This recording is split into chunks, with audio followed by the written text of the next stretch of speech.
நீங்கள் பார்த்து கொண்டிருப்பது உங்கள் ஜாஷ்வா டிவி. சகல ஜனங்களுக்கும் நற்செய்தி.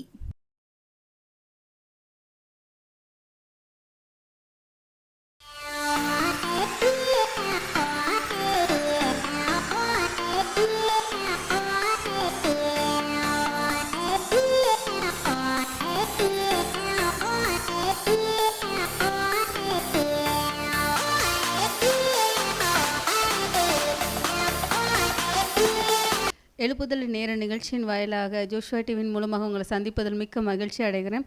உங்கள் அனைவருக்கும் கிறிஸ்துமஸ் நல்வாழ்த்துக்கள். நம்ம ஜெபம் பண்ணுவோம். சோதரன் தகப்பனே, துதிக்கிறோம்ப்பா. துதிகளின் மத்தியில் வாசம் பண்ணுகிறவரே நன்றியோடு துதிக்கிறோம் தகப்பனே. துயாதி தூயவரே துதிக்கிறோம். ஒருவராய் பெரிய அதிசயங்களை சேர்க்கிறேன் சர்வ வல்லமுள்ளவரே துதிக்கிறோம் தகப்பனே. அப்பா, அந்த எழுப்புதல் நேர நிகழ்ச்சியில் கூட தகப்பனே அப்பா பேச நீங்கள் கிருபை கொடுத்தீங்களே தகப்பனே. அப்பா, என்ன வார்த்தைகள் பேச சித்தம் கொண்டிருக்கீங்க பேசுங்க தகப்பனே. பேசுகிற வார்த்தையானது வெறுமையாக திரும்பாத படைக்கு அதன் பலன் கொடுக்கத்தக்கதாய் மாறட்டும் தகப்பனே. அந்த கிறிஸ்மஸ் கொண்டாடுகிற அந்த நாட்களை தகப்பனே அப்பா, உங்களோட பிறப்பின் நற்செய்தி அறிவிக்கிற அந்த நாட்களை தகப்பனே, இந்த வார்த்தைகள் தகப்பனே அது மகிமை உள்ளதா, கிருபை நிறைந்ததா, மற்றொரு பயன்படுகிற வார்த்தைகளை வெளிப்படத்தக்கதாக ஜெபிக்கிறோம். நீங்கள் பேசுங்க, வழி நடத்துங்க. இயேசு கிறிஸ்து நாமத்தில் ஜெபிக்கிறேன் ஜீவனுள்ள நல்ல பிதாவே, ஆமேன். மத்தேயு 1 அதிகாரம் 21 வசனம். அவள் ஒரு குமாரனை பெறுவாள், அவருக்கு இயேசு என்று பெயரிடுவாயாக, ஏனெனில் அவர் தமது ஜனங்களின் பாவங்களை நீக்கி அவர்களை ரட்சிப்பார் என்றார். நம்ம இப்போ கிறிஸ்மஸ் கொண்டாடிக்கிட்டு இருக்கோம். கிறிஸ்மஸ் நாட்களில் நம்ம இருந்து கொண்டிருக்கிறோம். நம்ம ஒவ்வொரு வருஷமும் கிறிஸ்மஸ் டிசம்பர் ஆனாலே எல்லாருக்கும் தெரியும் கிறிஸ்மஸ் கொண்டாடுறாங்க. இது கிறிஸ்தவர்களுடைய பண்டிகை வருகிற மாதம் கிறிஸ்மஸ் கொண்டாடப்படுகிறது. கிறிஸ்மஸ்ங்கிறது எல்லாருக்கும் தெரிந்தது போல் என்னது, இயேசுவானவர் பிறப்பின் பண்டிகை. அதே போல தான் இப்போ நம்ம வாசிக்கிறோம், அவள் ஒரு குமாரனை பெறுவாள், அவருக்கு இயேசு என்று பெயரிடுவாக, ஏனெனில் அவர் தமது ஜனங்களின் பாவங்களை நீக்கி அவர்களை ரட்சிப்பார் என்றார். ஏன்னா நம்ம எல்லாரும் சொல்கிறது போல் கிறிஸ்மஸ் பண்டிகைனா என்னது, இயேசு கிறிஸ்து பிறந்திருக்கிறாரு. டிசம்பர் 25 இயேசு கிறிஸ்து பிறந்திருக்கிறாரு. அதனால் கிறிஸ்தவர்கள் எல்லாம் கிறிஸ்மஸ் கொண்டாடுறாங்க, அவ்வளோதான் தெரியும். அதே போல் தான் நம்மளும் என்ன பண்ணுறோம், கிறிஸ்மஸ் பண்டிகை சர்ச்சுக்கு போகிறோம், வர்றோம், நான்வெஜ் எடுக்கிறோம், சாப்பிட்றோம், ஃபேமிலியோடு என்ஜாய் பண்ணுறோம், அவ்வளோதான் முடிஞ்சு போச்சுன்னு நம்ம நினைக்கிறோம். அப்படி அல்ல. கிறிஸ்தவர்கள் காரியங்கள் வெறுமனே நம்ம சர்ச்சுக்கு போகிறதோடோ ஆராதனை செய்கிறதோடோ இல்லை மற்ற ஏழைகளுக்கு உதவி செய்கிறதோடோ முடிந்து விடுகிற காரியம் அல்ல. நம்ம வசனத்தில் நல்லா பாருங்கள், ஏனெனில் அவர் தமது ஜனங்களின் பாவங்களை நீக்கி அவர்களை ரட்சிப்பார் என்றான். ஏன்னா கிறிஸ்தவுக்கு இயேசுவானவர் பூமியில் பிறந்ததனோட நோக்கமே என்னது, ரட்சிப்பை கொண்டு வருவதற்காக தான். ரட்சிப்பை கொண்டு வருகிறதுக்கு இயேசுவால் மாத்திரம்தான் முடியும். அழிந்து போகிற ஜனங்களையும் ஆத்துமாக்களையும் விடுதலையாக்கக்கூடிய வல்லமை இயேசுவானவருக்கு மாத்திரமே உண்டு. அவர் தான் நமக்காக கல்வாரி சிலுவையில் பாடுகளப்பட்டார். இப்போ நம்ம நல்லா பார்த்தோன்னா ஏசப்பா பிறந்தாங்கன்னு மட்டும் சொல்கிறோம். ஏசப்பா எதற்காக பிறந்தாங்க, என்ன நோக்கத்திற்காக அந்த பூமியில் வந்தாங்க? பரலோகத்தின் அவ்வளோ பெரிய மேன்மையை விட்டு பிதா கூட இருக்கிற அந்த சிங்காசனத்தில் அமர்ந்திருக்கிற அந்த பரலோகத்தின் மேன்மையும் மகிமையும் எல்லாவற்றை விட்டு அடிமையின் ரூபம் எடுத்து தம்மை தாமே தாழ்த்தி வெறுமையாக்கி வந்தார்னு சொல்லிட்டு நம்ம பிலிப்பியரில் படிக்கிறோம். அதே போல் எதுக்காக அந்த பரலோகத்தின் மேன்மை விட்டு பூலோகத்திற்கு வந்தாங்க, எதுக்காக மனுஷகுமாரனாக வெளிப்பட்டாங்க? நல்லா நம்ம பார்த்தோம் என்று சொன்னால் இயேசுவானவர் பிறந்ததை மட்டும்தான் நம்ம என்ன சொல்கிறோம், எதற்கு பிறந்தாருங்கிற காரியத்தை நம்ம சொல்கிறதே இல்லை. அதே போல் கிறிஸ்தவரோட முக்கியமான பண்டிகை என்னது, 2 தான். ஒன்று கிறிஸ்துவோட பிறப்பு, 2வது காரியம் கிறிஸ்து உயிர்த்தெழுதல், ஈஸ்டர் நாள். ஈஸ்டர் நாளுக்கு முன்னாடி 40 days எல்லோரும் என்ன பண்ணுறாங்க, ஃபாஸ்டிங் இருக்கிறோம். குட் ஃப்ரைடேல இயேசுப்பா சிலுவையில் அறையப்பட்டாருன்னு சொல்கிறோம். ஈஸ்டர் அன்னைக்கு உயிர்த்தெழுந்தார், அவ்வளோதான், முடிஞ்சு போச்சு. அந்த இயேசுவானவரோட பிறப்புக்கும் அந்த சிலுவையில் அறையப்படுகிற காரியங்களுக்கும் அந்த 3 நாள் கழித்து அவர் உயிர்த்தெழுந்த காலங்களுக்கும் இடையில் இருக்கிற காலங்கள் தான் மிக முக்கியமான காரியம். அந்த காரியங்களை மற்ற ஜனங்களுக்கு அறிவிப்பதற்கும் தெரிவிப்பதற்காக தான் நம்மளை என்ன பண்ணியிருக்கார், ரட்சித்திருக்கிறார், நம்மளை அபிஷேகம் பண்ணியிருக்கிறார், நமக்கு வல்லமைகளை கொடுத்திருக்கிறாங்க, வரங்களை கொடுத்திருக்கிறாங்க. நம்ம ரட்சிக்கப்பட்டிருக்கிறோம்னு சொன்னால் நம்மளோட ரட்சிப்பு நம்மளோடு மாத்திரம் முடிந்து போகாதபடிக்கு நம்மை போன்று அநேகரை ரட்சிப்பின் பாதையில் வழி நடத்துவதற்காக தான் நம்மளை ரட்சித்திருக்கிறாங்க. ஒவ்வொரு வருஷமும் நம்ம என்ன பண்ணுகிறோம், கிறிஸ்மஸை கொண்டாடுறதோடு நின்றுக்கிறோம். நம்ம எப்படி இப்போ உலக பிரகாரமாக நம்ம ஒரு மனுஷனுன்னு எடுத்துக்கொண்டா திருமணமாகிறது. திருமணம் ஆன உடனே என்ன பண்ணுறாங்க, குழந்தை பிறக்குது. அந்த குழந்தை கரு உருவாயிருக்குன்னு சொன்ன உடனே அந்த தாய்க்கும் தகப்பனுக்கும் அவ்வளோ சந்தோஷம் வருகிறது. அந்த குடும்பத்தில் பெரிய சந்தோஷம் வருது. ஒரு வாரிசு வரப்போகிறது, அவர்களோட பேரை நிலைநாட்ட ஒரு வாரிசு வரப்போகுது, தன் குடும்ப வாரிசு வரப்போகுதுன்னு சொல்லிட்டு அவ்வளோ சந்தோஷப்படுகிறாங்க. அந்த குழந்தையானது பூமியில் வந்து பிறக்கிறதுக்கு முன்னாக அதை குறித்து அநேக யோசனைகள், அநேக திட்டங்கள், அந்த குழந்தைகளை பற்றின கனவுகள் வந்து அந்த பெற்றவர்களுக்கும் அவங்க சுற்றி இருக்கிற அந்த சொந்தக்காரங்களுக்கு மத்தியில் ஏற்படுகிறது. அதே போல தான் இயேசுவானவர் அந்த பரலோகத்தின் மேன்மை விட்டு பூலோகத்திற்கு வரும்போது பிதாவுக்கும் அநேக காரியங்கள் இருந்தது. ஆதாம் ஏவாள் மூலமாக இந்த உலகத்தில் பாவம் வந்தது. பாவம் வந்ததினால பரலோகம் விரும்பினது போல ஒரு பரிசுத்த சந்ததியை என்ன பண்ண முடியல, அவர்களால் பெற்றுக்கொள்ள முடியல. ஒரு பரிசுத்த சந்ததி உருவாக வேண்டும் என்று சொல்லியும் அவரோட சித்தங்களை நிறைவேற்றிருக்கிறதுக்கு அநேக காரியங்களை எதிர்பார்த்ததான். எப்படி ஒரு குழந்தை உருவானவுடனே அந்த தாய் தகப்பனுக்குள்ள ஏகப்பட்ட கனவுகள் உருவாகிறதோ அதே போல தான் பரலோகம் பல காரியங்களும் பல திட்டங்களையும் பல நோக்கத்தையும் கொண்டு தான் அந்த ஆதாமை உருவாக்கினாங்க. ஆதாமை உருவாக்கப்படும் போது அவருக்கு ஏற்ற துணை வேணும்னு சொல்லி ஏவாளை உருவாக்குறாங்க. ஆனால் சத்ருவானவன் அவங்களை என்ன பண்ணுகிறான், வஞ்சனைக்குள்ளாக்கி அவர்களை பாவத்தில் விழ பண்ணி எல்லாவற்றையும் அவங்க என்ன பண்ணுகிறாங்க, அவங்களுக்குன்னு கொடுக்கப்பட்ட அதிகாரத்தை இழந்து போகிறாங்க. அதான் பாவிகளை ரட்சிக்கவே கிறிஸ்து இயேசு உலகத்திற்கு வந்தார் அப்படின்னு சொல்லிட்டு நம்ம புதிய ஏற்பாட்டில் பார்க்குறோம். இழந்து போனதை தேடவும் ரட்சிக்கவுமே மனுஷகுமாரன் உலகத்திற்கு வந்தார். எது இழந்து போயிட்டாங்க, எதை ரட்சிக்க அவர் வந்தார்? ஆதாமும் ஏவாளும் அவங்களுக்கு கொடுக்கப்பட்ட தேவனுடைய மகிமையை இழந்து போனாங்க.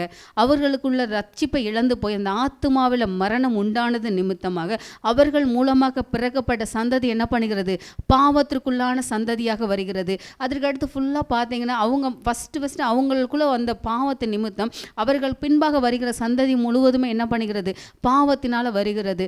அந்த பாவத்தை நிவர்த்தி ஆக்குறதற்காக, அந்த பாவத்திலிருந்து ஜனங்களை விடுதலையாக்குவதற்காகத்தான் இயேசுவானவர் பூமியிலே மனுஷராக அவதரித்தார். அதனால தான் நம்ம கிறிஸ்தவர்கள் கிறிஸ்தவ பண்டிகை கொண்டாடுகிறதோட நோக்கத்தை நிறைய பேர் நம்மளை என்ன பண்ணுகிறதில்ல, உணர்ந்து கொள்கிறதில்ல. நம்ம உணர்ந்து கொள்ளாதது நிமித்தம், அந்த நோக்கத்தை அறிந்து கொள்ளாதது நிமித்தம் நம்ம மற்றவர்களுக்கு புறஜாதிகள் இடத்துல போய் அது சுவிசேஷமாக அறிவிக்குவதில்லை. அதுதான் பவுலானவர் சொல்கிறார், நான் சுவிசேஷம் அறிவிப்பது என்மேல் விழுந்த கடமை, அதை நான் பிரசங்கியாது இருந்தால் என்ன பண்ணுகிறது எனக்கு ஐயோ. நம்ம ரட்சிக்கப்பட்ட ஒவ்வொருவருக்குள்ளே ஒரு கடமை என்னதுன்னா சுவிசேஷத்தை பிரசங்கிக்கணும்.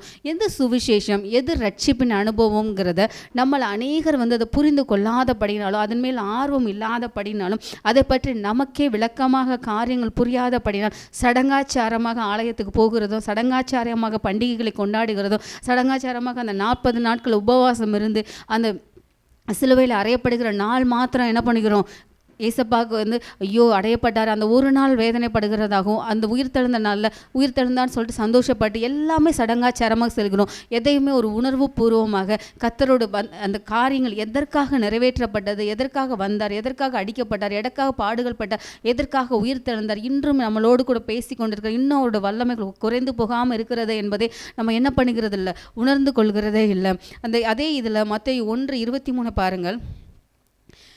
21 அவள் ஒரு குமாரனை பெறுவாள், அவருக்கு இயேசு என்று பெயரிடுவார், ஏனெனில் அவர் தமது ஜனங்களின் பாவங்களை நீக்கி அவர்களை ரட்சிப்பார் என்றான். 23 இதோ ஒரு கன்னிகை கர்ப்பவதியாகி ஒரு குமாரனை பெறுவாள், அவருக்கு இம்மானுவேல் என்று பெயரிடுவார்கள் என்று சொன்னான். இம்மானுவேல் என்பதற்கு தேவன் நம்மோடு இருக்கிறார் என்று அர்த்தமா. மரியாளுக்கு வந்து யோசேப்பு நிர்ணயிக்கப்பட்டு அவர்களுக்கு திருமணம் ஆகுவதற்கு முன்பாகவே பரிசுத்த ஆவியினால் அவங்க நிரப்பப்பட்டு இயேசுவானவர் அவங்க என்ன பண்ணுகிறாங்க, கர்ப்பம் தரிக்கிறாங்க. அப்படிப்பட்ட சூழ்நிலைகளில் புதிய ஏற்பாடில் ஆரம்பமே கிறிஸ்துவனுடைய வம்ச வரலாறு கொடுக்கப்பட்டிருக்கும். இது ஏற்கனவே பழைய ஏற்பாடு காலத்தில் ஏசாயா தீர்க்கதரிசியினால் இதே வார்த்தைகள் வந்து தீர்க்க தரிசனமாக அறிவிக்கப்பட்டது. ஏசாயா 7வது அதிகாரம் 14வது வசனம். ஆதலால் ஆண்டவர் தாமே உங்களுக்கு ஒரு அடையாளத்தை கொடுப்பார், இதோ ஒரு கன்னிகை கர்ப்பவதியாகி ஒரு குமாரனை பெறுவாள், அவருக்கு இம்மானுவேல் என்று பெயரிடுவாள். இதே வசனத்தை தான் இவங்க ஏசாயா தீர்க்க தரிசனமாக உரைக்கப்பட்ட வசனத்தை தான் நம்ம மத்தேயு 1வது அதிகாரம் 23வது வசனத்தில் நம்ம பார்க்கிறோம். இதோ ஒரு கன்னிகை கர்ப்பவதியாகி ஒரு குமாரனை பெறுவார், அவருக்கு இம்மானுவேல் என்று பெயரிடுவார்கள் என்று சொன்னால், இம்மானுவேல் என்பதற்கு தேவன் நம்மோடு இருக்கிறார் என்ற அர்த்தமாம். அப்போ இம்மானுவேல் என்பதற்கு தேவன் நம்மோடு இருக்கிறார். அதே நேரத்தில் அந்த ஜனங்களின் பாவங்களை நீக்கி, அதாவது ஆதாம் ஏவாளினால் உருவாக்கப்பட்ட அந்த பாவத்தை, அவர்கள் மூலமாக அந்த பூமி மனுக்குலத்திற்கு வந்த பாவத்தையும், அவர்கள் இழந்து போன அந்த தேவ மகிமையையும், தேவன் அவர்களுக்கென்று கொடுத்திருக்க கனத்தை இழந்து போனதையும், அதையெல்லாம் அந்த மனுக்குலத்திற்கே திருப்பி தரும்படியாகவும், அந்த மனிதர்கள் இழந்த அந்த மகிமையையும், மனிதர்கள் இழந்த அந்த மகத்துவத்தையும், கர்த்தருடைய அன்பையும் திரும்ப அவர்கள் பெற்றுக் கொடுக்கும்படியாக ஒரு வழியாக தான் என்னவானவர், இயேசுவானவர் பரலோகத்தின் மேன்மையை விட்டு பூலோகத்திற்கு மனிதனாக மனித அவதாரம் எடுத்து மனித ரூபமாய் பூமியிலே வருகிறார். லூக்கா 1வது அதிகாரம் 30 முதல் 33 வசனங்கள்.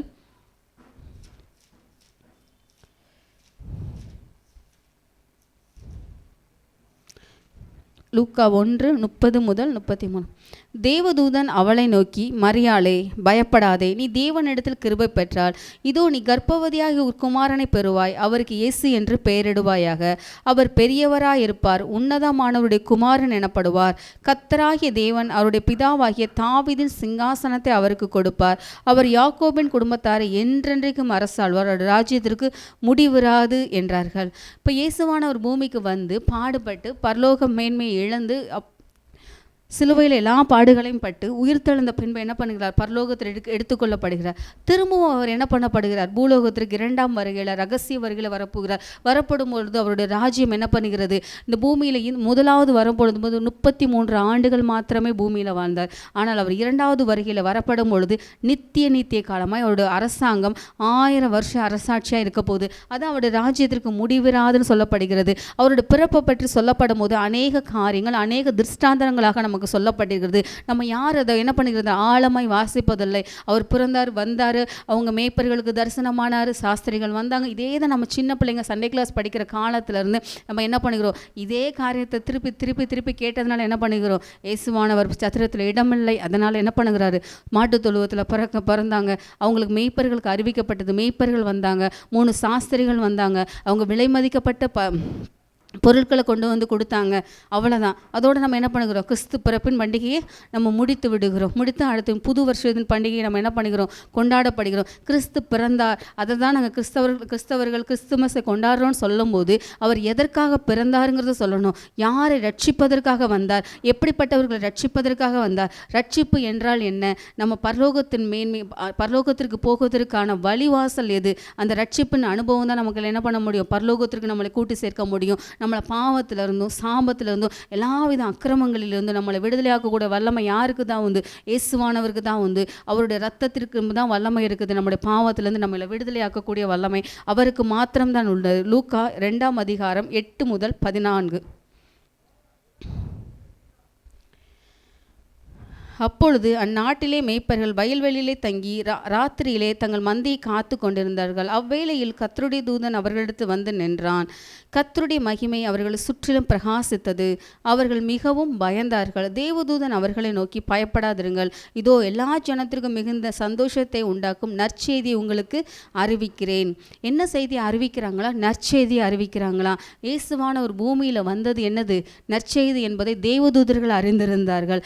ஏன்னா அவர் வந்தார் மாத்திரம்தான் ஜனங்களை, மனுக்குலத்தை பாவத்திலிருந்து மீட்க முடியும். அவர்கள் இழந்த மேன்மையை கொடுக்க முடியும். பரலோக என்ன காரியங்களை மனிதர்களை வைத்து நிறைவேற்றணும் திட்டம் வைத்திருந்ததோ அதை நிறைவேற்ற முடியும் என்கிற செய்தி என்ன பண்ணியிருந்தாங்க, தேவதூதர்கள் அறிந்திருந்தாங்க. அதனால தான் அவர்கள் மேய்ப்பர்களிடத்தில் வந்து சொல்லப்படும் போது சொல்றாங்க, எல்லா ஜனத்திற்கும் மிகுந்த சந்தோஷத்தை உண்டாக்கும் நற்செய்தியை உங்களுக்கு அறிவிக்கிறேன். இதோ கர்த்தராகிய கிறிஸ்து என்னும் இரட்சகர் உங்களுக்கு தாவீதின் ஊரிலே பிறந்திருக்கிறார். பிள்ளையை துணிகளில் சுற்றி முன்னணியிலே கிடத்திற்கு காண்பீர்கள். இதுவே உங்களுக்கு அடையாளம் என்றான். அச்சனமே பரமசேனையின் திரள் அந்த தூதனுடனே தோன்றி, உன்னதத்தில் இருக்கிற தேவனுக்கு மகிமையும் பூமியிலே சமாதானமும் மனுஷர் மேல் பிரியமும் உண்டாவதாக என்று சொல்லி தேவனை துதித்தார்கள். அவர்கள் அறிந்திருந்ததுனால தான் அந்த எல்லா காரியங்களும் எல்லா ரகசியங்களையும் அவங்க அறிந்ததுனால என்ன பண்ணுறாங்களாம், சந்தோஷமாக துதிக்கிறாங்க. என்ன சொல்லி துதிக்கிறாங்கன்னா, உன்னதத்தில் இருக்கிற தேவனுக்கு மகிமை, பூமியிலே சமாதானம். இயேசுவானவர் பூமியில் பிறந்ததுனால தான் என்ன பண்ணுகிற, பூமியில் சமாதானம். ஏன்னா சமாதானத்தை கொண்டு வருகிறவர் தான் யார், இயேசுவானவர். மனிதர்கள் எல்லா மகிமையை, தேவ மகிமை இழந்ததுனால அவர்களுக்குள்ள சந்தோஷம் இல்லை, சமாதானம் இல்லை, குடும்ப உறவுகளுக்குள்ள ஐக்கியம் இல்லை, பலவிதமான பிரச்சனைகளும் போராட்டங்களை சத்ருவானவன் அவங்களுக்குள்ள கொண்டு வந்து கொண்டிருக்கிறதுனால இந்த இழந்து போன எல்லா காரியத்தையும், சமாதானத்தை கொடுக்கிறது இயேசுவால தான் முடியும், சந்தோஷத்தை கொடுக்கிறது இயேசுவால தான் முடியும், பரலோகத்தின் மேன்மையை கொண்டு வருகிறது இயேசுவின் மூலமாகத்தான் முடியும் என்பதை அவர்கள் அறிந்ததுனால தான் என்ன சொல்கிறாங்களா, பூமியிலே சமாதானமும் மனுஷர் மேல் பெரியவும் உண்டாவதாக என்று சொல்லி தேவனை துதித்தார்கள். இதைத்தான் நம்ம ஏசாயா 9:6 வசனத்தை பாருங்க. ஏசாயா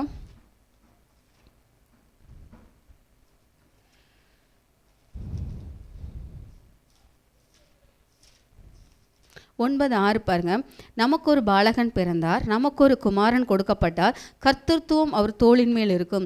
அவர் நாமம் அதிசயமானவர், ஆலோசனை கர்த்தர், வல்லமையுள்ள தேவன், நித்திய பிதா, சமாதான பிரபு எனப்படும்.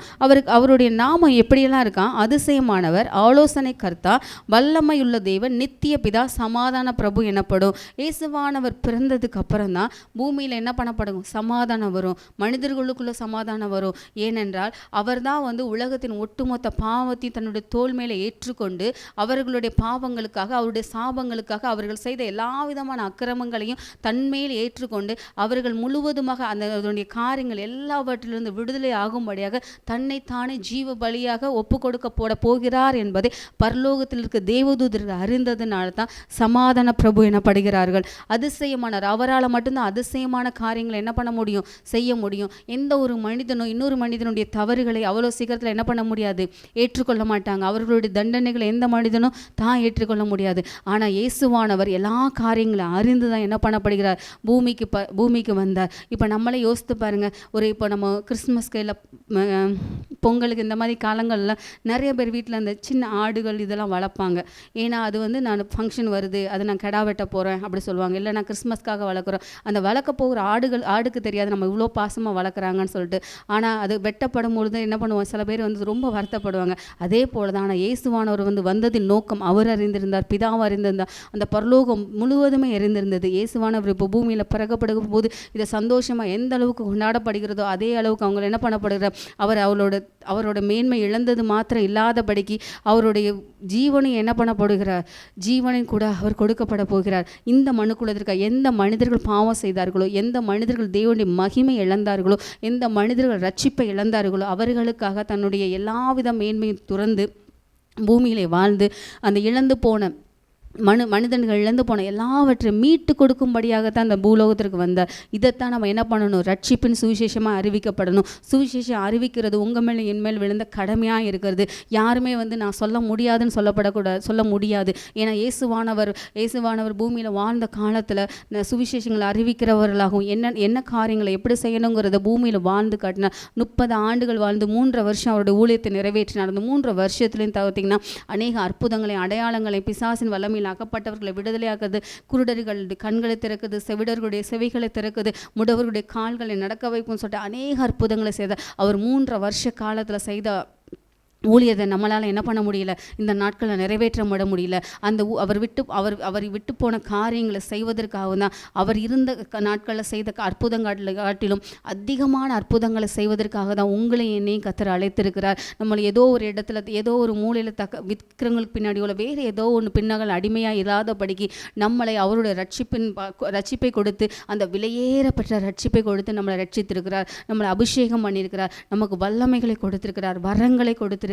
நம்ம அதையெல்லாம் பயன்படுத்தி இந்த அழிவுக்கு நேராய் போய்கொண்டிருக்கிற இந்த கடைசி காலத்தில் அழிவுக்கு நேராய் போய்கொண்டிருக்கிற ஜனங்களை நம்ம மீட்கணும். கிறிஸ்துவின் பண்டிகை கொண்டாடுகிற அந்த மாதத்தில் கிறிஸ்து பிறந்தார் என்று சொல்லி அதனால தான் நாங்கள் கொண்டாடுகிறோம்னு சொல்லி கேக்கு கொடுத்ததோட சாப்பாடு கொடுக்கறதோடு முடிந்து விடாதபடிக்கு அவர் எதற்காக பிறந்தார் என்பதை நம்ம அந்த ரட்சிப்பின் சுவிசேஷத்தை நம்ம அறிவிக்க வேண்டியது நம்ம ஒவ்வொருவரும் மேல் விழுந்த கடமையாக இருக்குது. இதுவரைக்கும் நம்ம எப்படி வேணாலும் பண்ணியிருக்கலாம். ஆனால் இந்த ஆண்டிலிருந்து நம்ம சொல்லுவோம், கிறிஸ்மஸ் நாங்கள் இயேசுவானவர் பிறந்ததற்காக தான் கொண்டாடுகிறோம். பண்ணுகிறான். அவர் எதற்காக பிறந்தார் தெரியுமா, எதற்காக இந்த பூலோகத்திற்கு வந்தார் தெரியுமா என்பதை அந்த ரட்சிப்பின் சுவிசேஷத்தை நம்ம சொல்லுவோம். அவர் மனுஷனை ரட்சிப்பதற்காகத்தான் வந்தார், எல்லா காரியங்களும் அந்த விடுதலையாக்குவதற்காக தான் வந்தார். வெறுமனே அவர் வந்தார் போனார் என்று சொல்லாதபடிக்கு அவர் பூமியில் மனுஷகுமாரனை பிறந்த நாட்கள்லேருந்து பரலோகத்திற்கு உயிர்த்தெழுந்து எடுத்துக்கொள்ளப்பட்ட வரைக்கும் இடைப்பட்ட காரியங்கள் எல்லாவற்றையும் ஒவ்வொரு ஜனங்களுக்கு அறிவிப்பதான் நம்மளுடைய மேல் விழுந்த கடமையாக இருக்கிறது.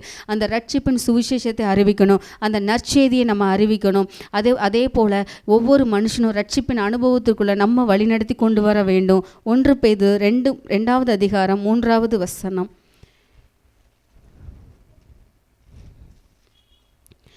நீங்கள் வளரும்படி புதிதாய் பிறந்த குழந்தைகளைப் போல் திருவசனமாகிய களங்கமில்லாத ஞானப்பாலின் மேல் வாஞ்சியாயிருங்கள்.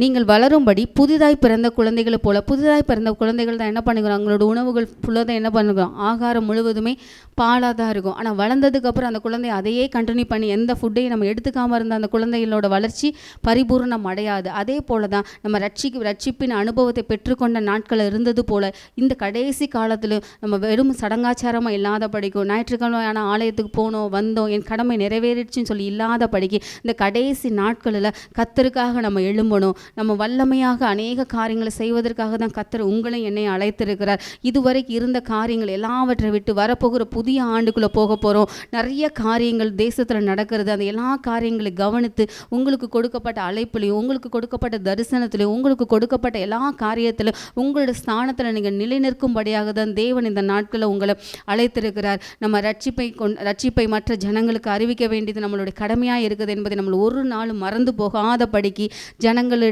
சொல்லுவோம். இயேசுவான ஒரு பூமியின் வந்த காரியங்களை சொல்லுவோம். எதற்காக சிலுவையில் அறையப்பட்டவர் அந்த காரியத்தை விளக்குவோம். எதற்காக உயிர் தெழுந்தார் அந்த காரியத்தை சொல்லுவோம். இயேசுவானவர் பரமேறி போகப்பட்டதுக்கு பின்பாக பரிசுத்த ஆவியானவர் நம்மளுக்கு அருளப்பட்டதையும் பரிசுத்த ஆவியான பாவத்தை கொடுத்தும் நீதியை கொடுத்தும் நமக்கு கண்டித்து உணர்த்துகிற காரியங்களை, நிறைய ரகசியங்களை வெளிப்பாடுகளை தருகிற எல்லா காரியங்களை கொடுத்தும் மற்றவர்களுக்கு அறிவித்து அந்த ஜனங்களை ரட்சிப்பின் பாதையில் நம்ம வழி நடத்துவோம். இந்த எழுப்புதலின் காலத்தில், நம்ம கடைசி காலத்தில் பெரிய எழுப்புதலை தேசம் கண்டடைய போகிறது. அதற்கு நீங்களும் ஆயத்தப்படுங்க. உங்களோடு கூட இருக்கிற ஜனங்கள் ஒவ்வொருவரையும் அந்த எழுப்புதலுக்குள்ளாக வரும்படியாக நீங்கள் ஆயத்தப்படுத்துங்க. நம்ம ஜெபம் பண்ணுவோமா? சோதரன் தகப்பனே துதிக்கிறோம்ப்பா. துதிகளின் மத்தியில் வாசம் பண்ணுகிறவரே நன்றியோடு துதிக்கிறோம். சோதரிக்கிறன் தகப்பனே அப்பா, அந்த கிறிஸ்து பிறப்பின் பண்டிகை நாங்கள் கொண்டாடுகிற நாட்களில் அப்பா நீங்கள் பிறந்தீங்க, இயேசுவானவர் பூமியில் பிறந்தார், அதனால தான் நாங்கள் கொண்டாடுகிறோம் என்று வெறுமனை சொல்லாத படிக்கு நீங்கள் பூமிக்கு வந்ததன் நோக்கத்தையும் அந்த நற்செய்தியும் அந்த ரட்சிப்பை கொண்டு வருவதற்காக நீங்கள் வந்த அந்த காரியத்தையும் தகப்பனே நாங்கள் மற்ற ஜனங்களுக்கு அறிவித்து அப்பா அவர்கள் ரட்சிப்பின் பாதையில் வழிநடத்தக்கூடிய கிருபைகளை கொடுங்க தகப்பனே. இதுவரை நாங்கள் சடங்காச்சாரமாய் பண்ணியிருந்த எல்லா காரியங்களும் நாங்கள் விட்டு தகப்பனே அப்பா நீங்கள் பூமிக்கு வந்தது நோக்கத்தை சொல்லி தகப்பனே அப்பா நீங்கள் சமாதானத்தை தருகிறவர் தகப்பனே. உம்மால மாத்திரம்தான் சமாதானம், உம்மால மாத்திரம்தான் பாவத்திலிருந்து விடுதலை, உம்மால் மாத்திரம்தான் தகப்பனே ரட்சிப்பு. அதற்காக தான் பரலோகத்தின் மேன்மை விட்டு பூலோகத்திற்கு வந்தார் என்கிற அந்த பெரிதான ரட்சிப்பின் சுவிசேஷத்தும் அந்த நற்செய்தியை நாங்கள் அறிவிக்கிறவர்களாய் மாறும்படி அப்பா நாங்கள் ஜெபிக்கிறோம் தகப்பனே. எங்கள் ஒவ்வொருவரையும் அப்படிப்பட்ட கிருபைக்குள்ள வழி நடத்துங்க, பலப்படுத்துங்க. இயேசு கிறிஸ்துவின் நாமத்தில் ஜெபிக்கிறேன் ஜீவனுள்ள நல்ல பிதாவே, ஆமீன்.